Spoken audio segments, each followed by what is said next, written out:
गोटे जोरदार ताली सहित स्वागत करवा जहाँकर आशीर्वाद ये अनुष्ठान सहित आरंभ रही। प्रभु श्री जगन्नाथ पाखे एति प्रार्थना करने को चाहिए आपंकर साहाय्य सहयोग भल पाइबार हाथ सब ये अनुष्ठान भाव में रहो।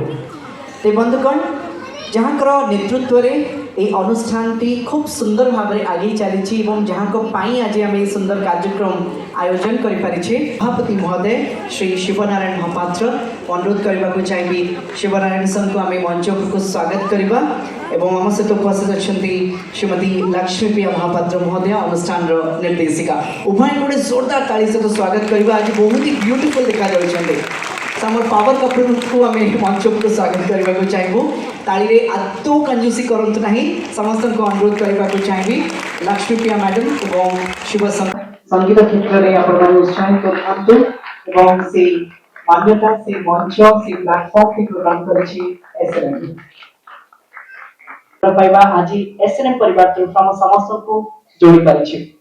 सर्वप्रथमे अनुरोध कर महोदय को एसएनएम परिवार तरफ रही लक्ष्मीप्रिया मैडम को रही एंटायर एसएनएम परिवार रही कहीं भूल हेब ना अनुष्ठान प्राण प्रतिष्ठाता पद्मश्री महापात्र महोदय को स्वतंत्र भाव सम्मानित करूँ। अनुरोध करने को चाहिए मुख्य अतिथि को एवं मंच में समस्त अतिथि को अनुरोध करने को चाहिए अनुष्ठान प्राण प्रतिष्ठाता श्री पद्मश्री महापात्र महोदय को आम स्वतंत्र भाव में सम्मानित करूँ। प्रभु श्री जगन्नाथ पाखे केवल ये प्रार्थना आपण जीवन को सुखमय करंतु आपण सुस्थ रुहंतु एवं सबु समय आपन आशीर्वाद हाथ ये अनुष्ठान सदस्य को प्रार्थना करूँ।